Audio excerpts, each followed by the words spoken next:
anger, there's a lot of outrage, there's a lot of rage amongst the youth, that there must be a change. Something has got to change. And I'm in total agreement with you. But my question is, are you ready for the change? Have you been prepared for what has been prepared for you?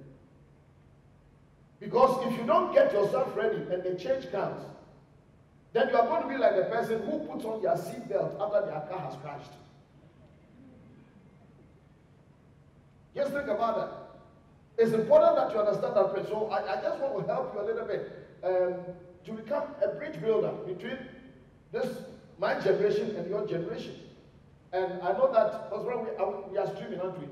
And I know whether we are streaming, we are streaming and people will listen and that kind of thing. And I just want to tell my generation that it's about time for us to begin to think about the new generation that is coming up. The reason why there's so much agitation, I believe, is because we are not helping the new generation to come up. President John F. Kennedy said that those who make peaceful revolution impossible make violent revolution inevitable.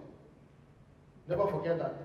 If we make peaceful revolution impossible, then naturally we are going to give birth to violent revolution. And I'm sure the Honorable Peter Blackman have said a lot of things that are just not going to be there. And so then I'll talk a little bit to the older generation, my generation, to make their shoulders ready. And I'm talking to you young ones in 10, 15 minutes, and I'm going to sit down. Also to prepare yourself to take over and see further.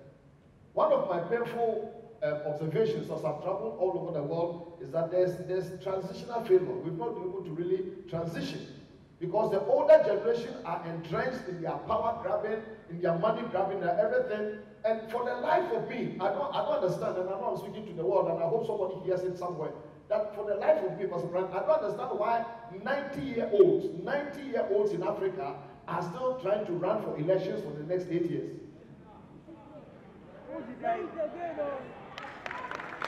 Well, I didn't ask you to clap. I don't want to arrest you for clapping, so you can clap.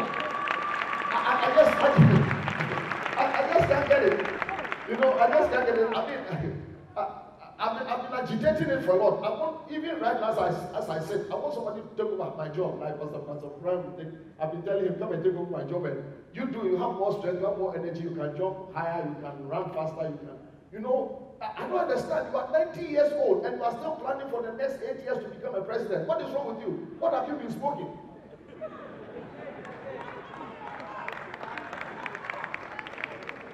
So does it mean that you are by default insulting the next generation that they don't have brains between their 2 ears? You know, you can tell that my eyes are on fire. But younger generations, please listen. You must intentionally get yourself ready. Because whether we like it or not, no leader leads forever. No leader leads forever. No bishops forever. A day will come that Pastor Brian will not be like the chairman, the commander of IS. You know, he has to hand over. Then he becomes the chairman emeritus of IS because you'll be about 200 years old, you know, and you'll be holding a walking stick not for support but for style. And then the younger ones will take over. So have that mentality.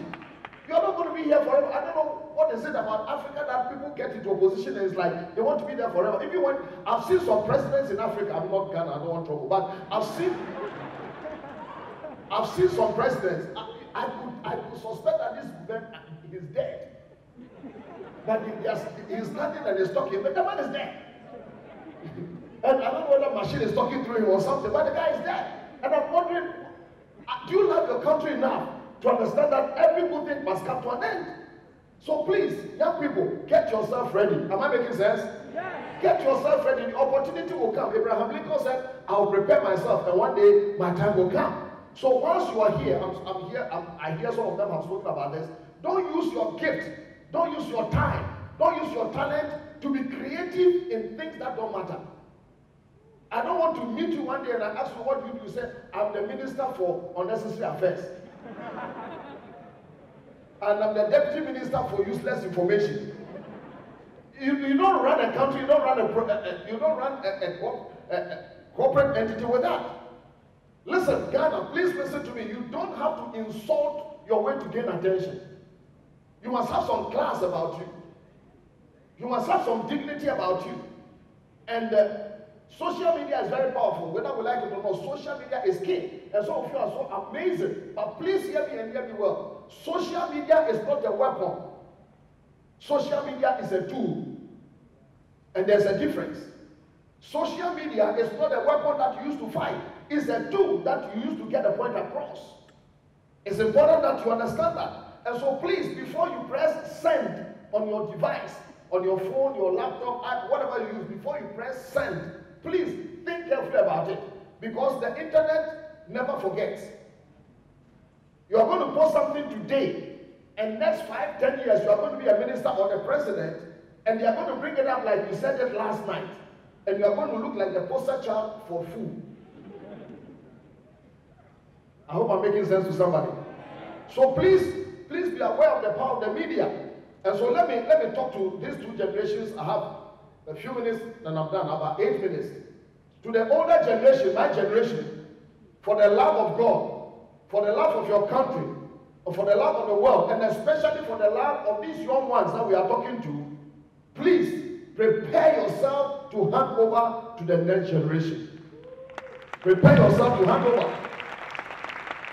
This is a conversation Africa must have, Ghana must have. Prepare yourself to hand over to the next generation. It is. You are not going to be here forever. You know, the man, you gave me a cake. Now you're going to write me a letter why you didn't give me a cake. But listen, a day will come that you are going to be so old, when they give you a cake, you sink your teeth in the cake, your teeth will remain in the cake. You have more candles on the cake than you yourself can stand it. When they say blow, you blow you blow 3 and your breath is over. It is going to be over. And so please understand that you cannot be a president forever. You are not going to be a minister forever. You are not going to be a bishop forever. You are not going to be a manager forever, a CEO forever. Whatever, nature will make sure of it. Please don't forget that.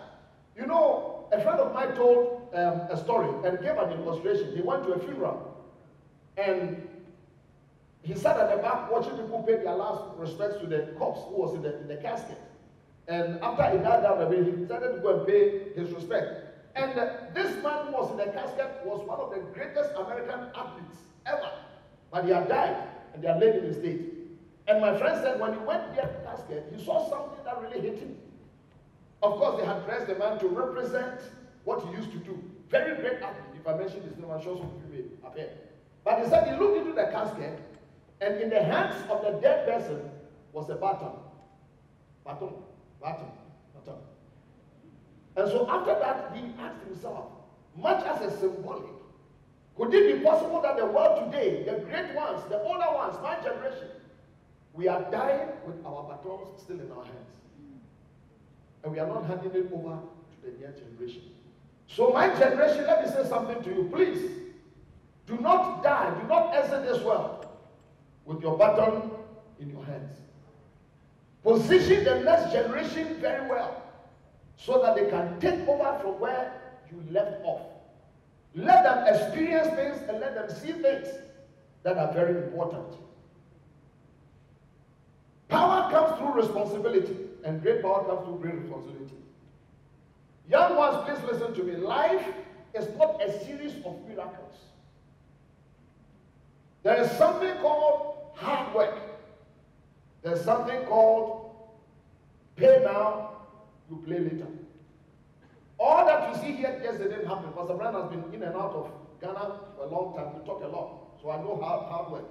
So older ones, please pour your life into the younger ones. And younger ones, do that. Because what is the point in letting the young ones go to the choir practice every day and not giving them an opportunity to sing on the platform? We can't forever tell them your time will come. When will their time come? So let's prepare them. Now to the young ones, and I'm beginning to walk off. Position yourself for the opportunities that are coming. You ask me what time, what day, I don't know. But tomorrow. One of the greatest leaders of some time past is Winston Churchill. He led the United Kingdom through the Second World War. He was a parliamentarian. He was an MP. He lost elections. They wrote him off. They said he would never become anything again. In 1940, they invited him to come and to come and lead England through the Second World War. He did an amazing thing. You can Google and read about him. But he says something in the book. Now, for those of you who don't like books with no pictures, you may not like that book, because the book doesn't have pictures. But it's a big book. But read books about great people. And Pastor Brown, the man said that when he was invited to come to the Prime Minister and he made his first speech to Parliament, he said, all my life I felt like I was walking with destiny. Somebody listening to me today, you feel that you have been born for something particular in Ghana. It is on the inside of you. You may not be able to articulate it now. You may not be able to share it, but there's something seated deep on the inside of you that you cannot shake off. That there is greatness on the inside of you crying out for expression. You may not look like it. People may not even think you are, but you know that there's something on the inside of you. And in this room today, I will not be surprised if our next president comes out of here. I will not be surprised if our next Bill Gates and Steve Jobs and Brian Martins and all these people come out of here. You are seated here. Don't look at the cover. Don't judge a book by the cover. It's what is on your inside. Something is burning on the inside. You feel like you are walking with destiny. But Churchill said that it was after I was called to become a prime minister that I realized that all my trial, all my pain, all my tears had prepared me for this leadership. Whatever you are going through today is preparation. And so how do you prepare? Two things, and I'm gone. You must learn to stand on the shoulders of people who have gone ahead of you. Don't write off the people who have stood ahead of you, like Pastor Brian said. Anytime Pastor Brian is faced with some heavy-duty things, guess what? The first person he will call. He will pick my brains. And whatever I'm doing, I stop. If I can't immediately prefer an advice, I tell him, give me a few minutes, let me process it, let me pray. And he knows, and I'll call. It was Sir Isaac Newton, the man who discovered the law of gravity, who said that if I have learned to see far, it's because I've learned to stand on the shoulders of giants. You must learn to stand on the shoulders of giants. When I talk about giants, my generation must be able to give you our wisdom, our knowledge, our connections, our experiences, our goodwill, our training, so that you can run the next lap with the baton that we have placed in your hands. And I pray that this transition, we will not fail. We give you our shoulders to walk on. So how do you do that? If you're writing this, then write these three things, then I'm going to say hasta la vista. Number one, find a good leader and follow them. Find a good leader. The Honorable Sam Blackman talked about the fact that it's time for us to think. That leader doesn't have to come from your tribe. It doesn't have to speak your language. I don't know where we got it wrong in this nation where all of a sudden we are so polarized. Along tribal lines, along color lines. Listen, it doesn't matter whether you are tall or short, black or white, whether you are striped or polka dot. We all carry red blood. It's important that you understand. So find a leader and follow that leader. In the Bible, there's a story. I'm keeping myself away from preaching, but there's a transitional story between Elijah and Elisha. If you want to Bible studies and things, you know about them. And Elisha transitioned his authority, his mantle, to Elisha, the new one. I've seen a lot of interesting things happen today when people are asking you, give me your mantle, find your mantle for me, do this for me. I've gone to places, people have rushed for my handkerchief, said, Papa, that is the mantle, can I have it? I'll give you my wet handkerchief. You have bacteria, that is your business. But I understand the spiritual implications, don't get me wrong, I'm not trying to dedicate it, but sometimes we make that thing the issue rather than learning. I don't care, listen, I don't care how anointed anybody is. If that person lays their hands on a fool who has refused to learn and change, that person will be an anointed fool. I hope I'm making sense. Now, listen, I don't like it when people attempt to clap and don't clap. So,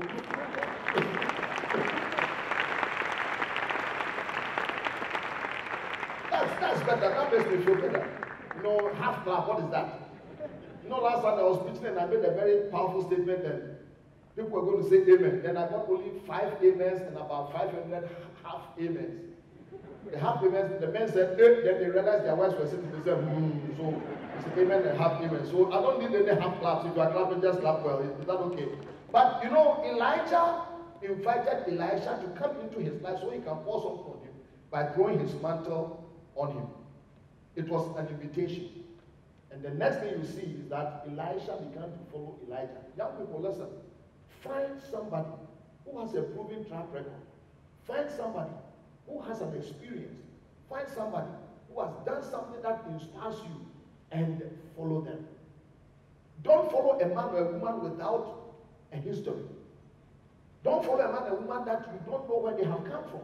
Because we live in a uniquely dangerous world where people just appear.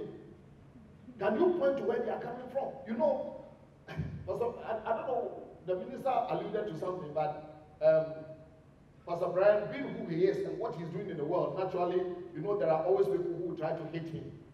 And anytime people try to hit Pastor Brian and it goes viral, you know, he becomes very popular. Imagine, I get phone calls, I get texts. He's your son. And I kind of laugh and I say, it's a growing process.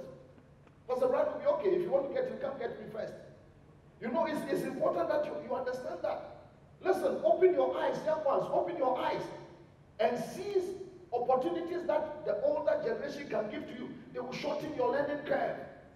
I was talking to somebody the other day, and this young guy kept telling me, Papa, I want to learn from my own experience. And I said, what if you don't survive your experience? What if you don't survive it? I like to learn from experience, but I prefer other people's experience. Because when somebody mentors you, it's the experience without the pain.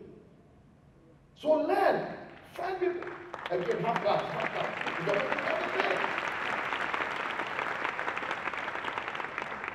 Chase after them. Do you know, every year that I've been here in IS, after this, please don't come to me. I hear social distancing, so be very far. Every year that I came to IS, Pastor Brian, there will be at least 1, 2, 3. So many people who rush me say, Papa, when you were speaking, God told me that you are my father, you are my mentor.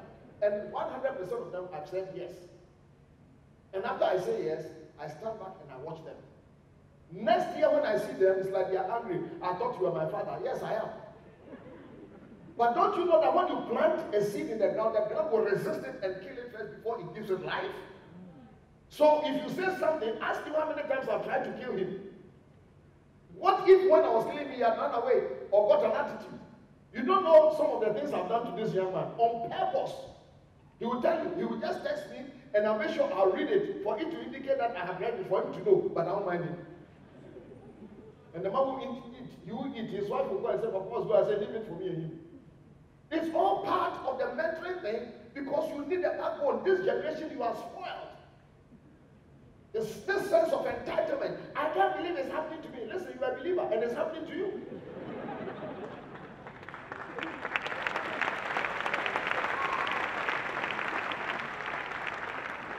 You've got to have some backbone. You've got to be strong. I hope I'm not wasting your time. And I see it all the time. Listen, your leaders are not going to have time to text you, to call you, to DM you, to ask you how you're doing. No, you have to pursue them. So with me, read my lips, everybody. If you think I'm going to chase you, it's not going to happen. It will not happen because I am giving you exposure. Somebody say exposure. Oh, that is weak. Say exposure. Let me tell you something. One of the greatest gifts any leader, any whatever can give to you is exposure. Exposure. Because once you get exposed to something, nobody can unexpose you. Never forget that. Exposure. I am begging you, IS, Ghana, Africa, don't be satisfied with being a village champion. Listen, when they are clapping for you in your little village, one day you go to the city and realize that you are nothing.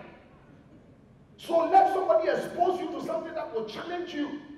There's a guy in your Bible, he's called Simon Peter. All his life, he had fished on the sea called Galilee.